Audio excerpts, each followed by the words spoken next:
El decisivo tratado de Adam Smith sobre el mercado libre allanó el camino al capitalismo moderno argumentando que la competencia es el motor de una sociedad productiva y que el interés propio en última instancia logrará enriquecer a toda la comunidad, como si de una mano invisible se tratara.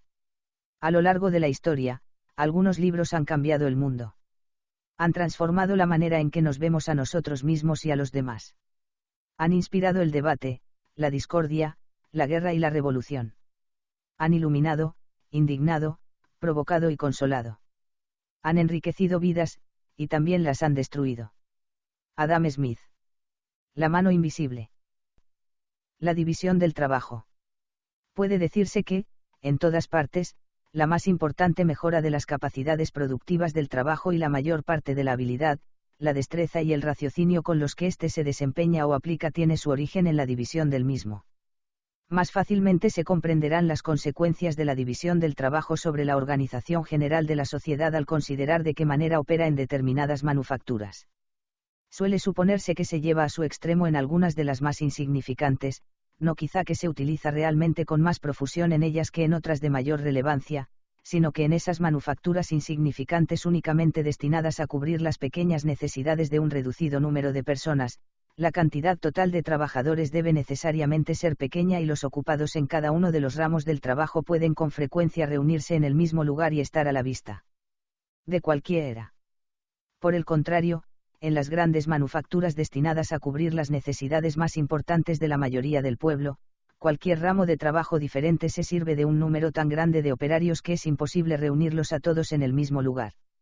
De una sola vez, solo es habitual ver a los empleados en un único ramo. Por consiguiente, aunque en esas manufacturas el trabajo puede realmente dividirse en un número de partes mucho mayor que en las de naturaleza más insignificante, la división, al no ser en modo alguno tan evidente, se ha practicado con mucha menos frecuencia. Así, citaremos el ejemplo de una manufactura muy insignificante, pero en la que se ha observado muy a menudo el uso de la división del trabajo. Se trata del oficio de fabricante de alfileres, en el que es poco probable que un trabajador no preparado para esa actividad que la división del trabajo ha convertido claramente en oficio, ni familiarizado con el uso de la maquinaria en ella utilizada a cuya invención probablemente esa misma división del trabajo haya dado lugar, hubiera podido, con toda su industria, fabricar un alfiler al día, y no digamos fabricar 20. Pero tal como ahora se realiza esta actividad, no solo toda ella constituye un oficio independiente, sino que se divide en varios ramos, de los cuales la mayor parte son a su vez y en sí mismos oficios. Un hombre estira el alambre, otro lo endereza, un tercero lo corta, un cuarto lo afila y un quinto embota la punta para encajar la cabeza. Para fabricar esta se precisan 3 operaciones distintas. Colocarla es una actividad independiente, otra es blanquear los alfileres y es incluso un oficio en sí mismo envolverlos en papel. De este modo, la importante labor de fabricar un alfiler queda dividida en unas 18 operaciones distintas, que en algunas manufacturas son todas ellas ejecutadas por diferentes manos, aunque en otras el mismo hombre hace en ocasiones 2 o 3 de ellas. He visto una pequeña manufactura como esta en la que solo trabajaban 10 hombres y donde, por tanto, algunos de ellos desempeñaban 2 o 3 operaciones distintas.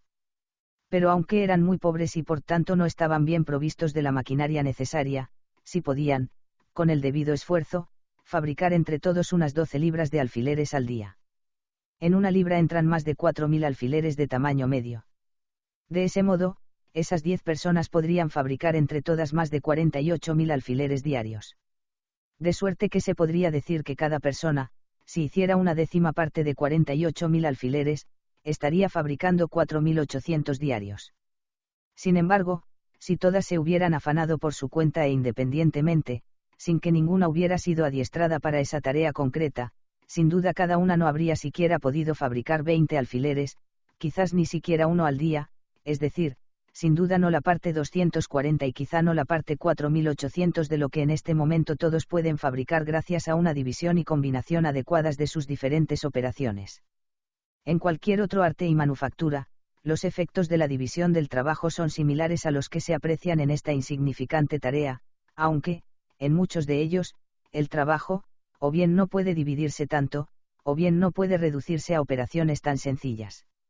La división del trabajo, sin embargo, cuando puede introducirse, ocasiona en todas las artes un aumento proporcional de las capacidades productivas. Parece que la separación entre sí de los distintos oficios y actividades ha tenido lugar en razón de esta ventaja. Igualmente, donde esta separación se lleva más lejos es en aquellos países que cuentan con el más alto grado de diligencia y progreso, lo que en una sociedad en estado tosco es obra de un solo hombre, suele ser obra de varios en una sociedad adelantada. En cualquier sociedad adelantada, el campesino no suele ser más que campesino y el menestral, solo menestral. De igual manera, el trabajo necesario para producir cualquier manufactura completa está casi siempre dividido entre un gran número de manos. ¿Cuántos oficios diferentes se utilizan en cada ramo de las hilaturas de lino y lana, desde los que cultivan el primero a los que recogen el vellón, pasando por los que blanquean y alisan el lino hasta llegar a los tintoreros y tundidores de la tela?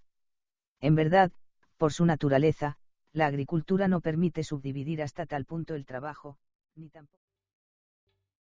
¿Te está gustando este episodio? Hazte fan desde el botón Apoyar del podcast de Nivos. Elige tu aportación y podrás escuchar este y el resto de sus episodios extra. Además, ayudarás a su productor a seguir creando contenido con la misma pasión y dedicación.